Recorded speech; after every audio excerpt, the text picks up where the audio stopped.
Veriko tsy raha patrimoine de devise zay nalainy Ravatomanga zany io fa zavatra hafa fa natao hoe raha patrimoine de devise ny Ravatomanga nalainy Ravatomanga am'izay mbola mahazo le code de popularité eo aminareo vahoaka izy hoe tena ministra miasa tokoa fa vandy de ho avoaka atsika eto ny marina. Anao historika kely tsika zay nolazainy ny Mostanina sady teo le karazana entrée ny fanarahana amin'ny rahalahy mola izy. Aloha mila mamerina tantara kely tsika. Ny tantara zany dia toy izao.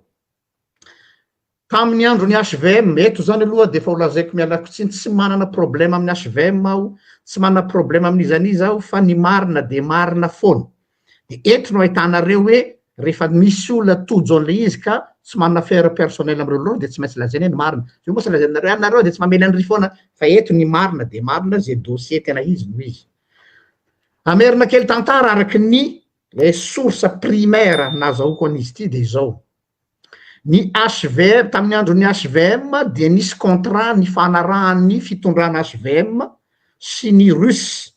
hoe hitrandraka eo amin'ny 1 million de tonnes par mois ve izay sa par an zay tsy tadidiko tsara tsy hoe tadidiko fa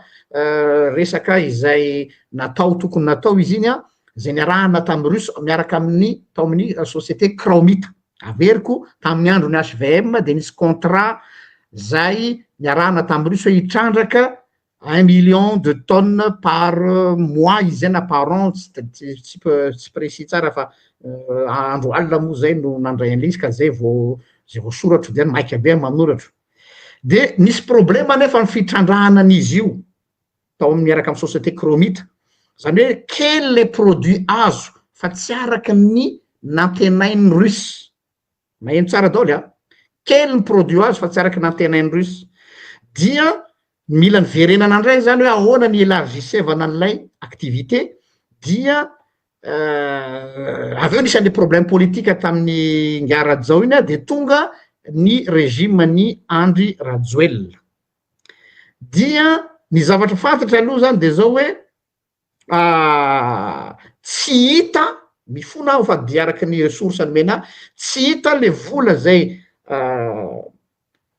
ny fanarahana andosika aloha vetivety tonga ny régime ny Andry Rajoelina de ny presse ny Russe hoe ahoana ny amerenana an'ilay vola. Dia rehefa tsy mety nareo rehefa tsy mety zany satria zareo lasa ny fitondran'ny Andry Rajoelina no tratra an'ilay pression fa tsy hita mantsy ny nalehan'ny vola 52 millions de dollars tamin'le contrat. Tsy fantatra hoe iza ny namely azy à l'époque de HVM. 52 millions fa 50 millions de dollars izy zay. Dia nanao pression ny Russe tonga ny fitondran'ny Andry Rajoelina de hoe ny afahana manao an'io ary de alao ary anao ny fitrandrahana volamena izay anaovana nanao fanarahana tamin'ny fitondran'ny Andry Rajoelina indray hoe tsy maintsy amerenana an'izy io ka anitarana anitarana an'ilay exploitation satria tsy nahafa-po lay exploitation voalohany tamin'ny andro ny HVM. Dia rehefa tsy nety le izy de niova hevitra zareo hoe avy alao ary zay hitrandraka volamena de io le nitenentsika teo hoe 52 millions de dollars tamin'ny contrat tsy hita io vola io à l'époque ny HVM. Tsy fantatra zany za tsy miteny ny HVM fa à l'époque ny HVM nisy ninana le vola tsy fantatra iza. Dia nangataka ny fitondran'ny Andry Rajoelina ho fanemorana hoe mbola tsy vita ny anomerina an'io fa nangataka fotoana anemorana an'le izy mba ahafahana rembourser ny volan'ny Russe. Tsindrina tsara volan'ny Russe io. Dia rehefa nandeha ny fotoana dia nitady hevitra zany zareo de nahita société anankiray société grec atao hoe Madame Minerals zay ivonina hitrandraka indray an'ilay société Cromita. Madame Minerals société grecque hitrandraka indray izy ka hoe zareo zany no hanao zay amerenana an'le vola. De nangataka ity société Madame Minerals ity les sociétés grecques hoe tsy zaka le 50 millions de dollars zay tsy maintsy averina fa mba 35 millions de dollars no averina 35 millions de dollars. Rehefa zay dia raikitra ny contrat ka tamin'ny andro ny président Andry Rajoelina no naharaikitra le contrat hoe eny ary lasa 35 millions de dollars au lieu de 50 millions de dollars.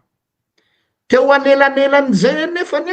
dia maty ngiahy Prigozhin. Tadidinareo ny affaire Prigozhin, ilay hoe izy namono azy dia maty Prigozhin. Io Prigozhin io no anisan'ny fitaovana matanjaka ampiasain'ny Poutine ny amin'ny fitrandrahana ny arena kibony tany ny afrikanina, ary anisan'izany tsika.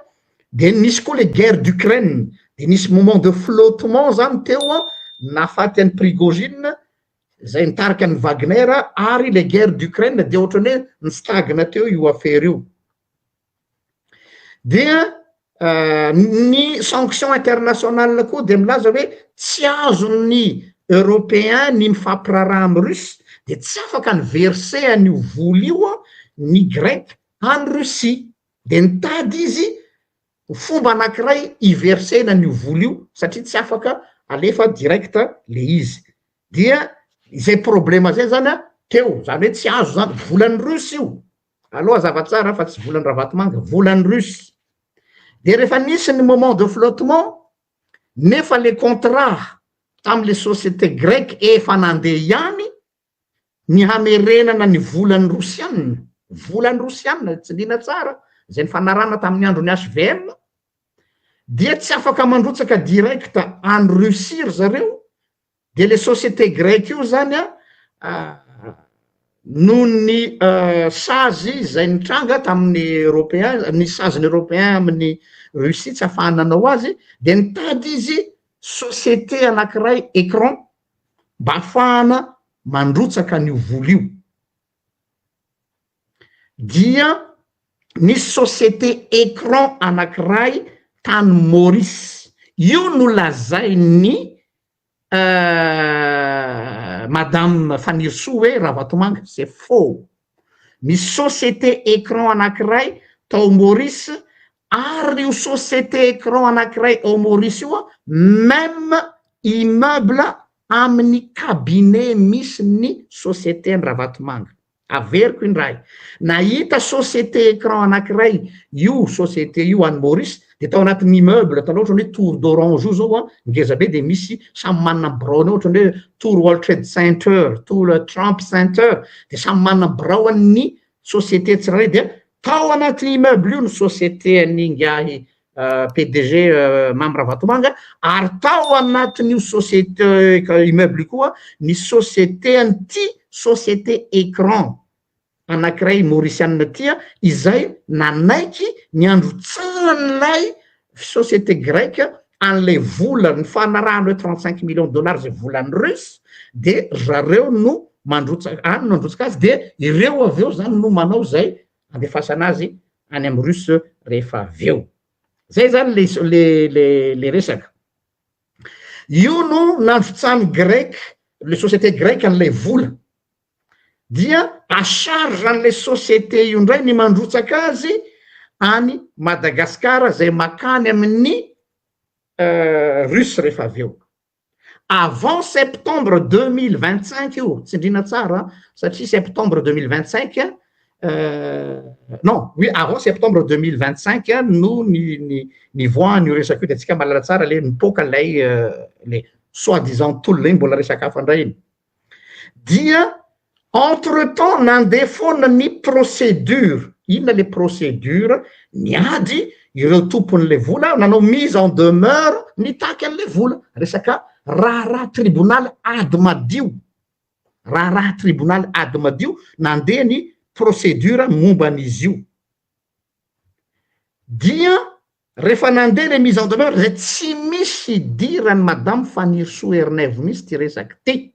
Mialatsiny aminao Madame la ministre, fa vous avez fait croire aux gens que navoa ianao namerina ny volan'ny malagasy hoe tany amin'ny Ravatomanga. Fa resaky nyty société grecque tia sy ny fanjakana malagasy ary ny Russe no resaky eto, fa tsisy idiran'le hoe rapatriement de devise, fa contrat tsy vita nanaovana azy tamin'ny kromita tamin'ny fotoan'androny.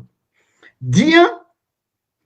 tsy diko tsara zay tsisy idiran'ny ministre de justice am'izao fotoan'izao mihitsy io fa zao moa lasa hoe izy ny rôle ao anatin'le tantara io le resako taminareo foana omaly hoe fake le hoa nitondrana an'ity fireneny ty e populisme nanaovana an'ity fireneny ty pour vous faire croire fa ry zareo ny tena rôle nefany a aloha tsy tariko ny resaka de tam'izay fotoana zay le nitonony ny mostanina teo ny DG ny Croma tam'izay fotoana zay a malagasy MD mandat de satria nandeha tany amin'ny PAC les dossiers zany hoe pôle anti-corruption de nandeha foana zany le procédure pénale de rehefa nandeha le procédure pénale de mipoka le affaire refondation affaire tolom-bahoaka miaraka amy GNZ ny fanena zany concours de circonstance misy resaka ry vatomanga misy resaka tolona de misy resaka de rehefa nandeha io de natahotra les sociétés nresantsika teo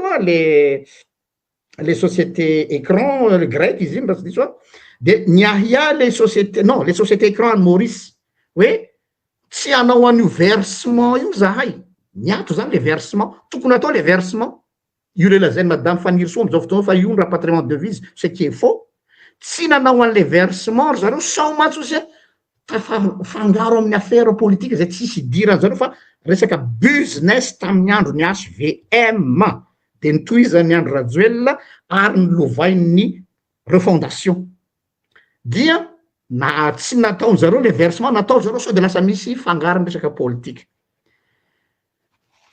natao zareo sao de fa saringotra amin'ny zavatra hafa ka inona nataon'ilay société tany Maurice zay lazaiko tsara fa tsy société ny Ravatomanga fa société anankiray même immeuble amy société ny Ravatomanga io moa sy nafotofoto zao de lazaina hoe ray petsapetsa ony nefa tsisy idirany mihitsy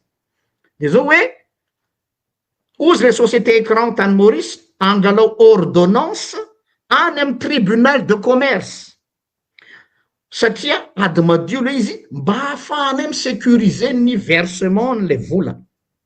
de nandeha io procédure io tsisy idirany ministre de justice tsy mihitsy io fa procédure efa nanomboka hatram'izay de nandeha lay fangalana le ordonnance tamy tribunal de commerce satria ady madio dia niazakazaka ny conseil d'administration ny Cromit nanao ny procédure izay en parallèle n'le resaka rotaka tamin'ny tolona teo dia rehefa nandeha zay de déclenchement nahoana misy ty déclenchement ana procédure normale zany le izy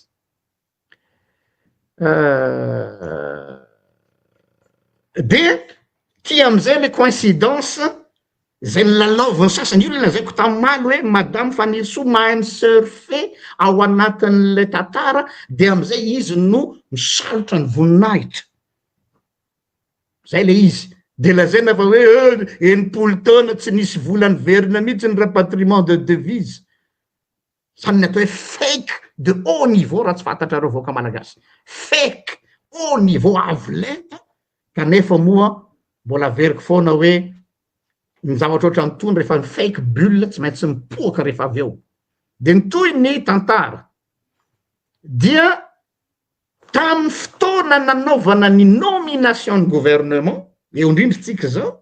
no nivoaka le débloquer le vola tsy hoe débloquer fa après le ordonnance dia nanomboka nandrotsaka au même moment nomination ny gouvernement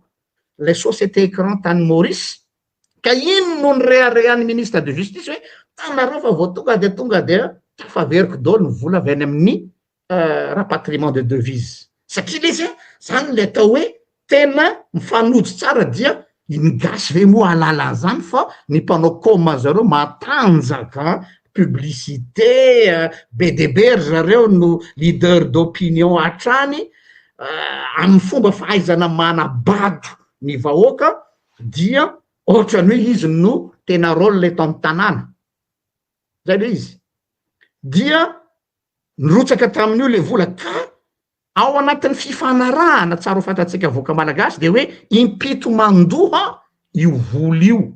impito mandoha ny andaovana n'io vola io satria mavesatra le izy araka an'le lazaintsika teo 7 tranche zany de io vola io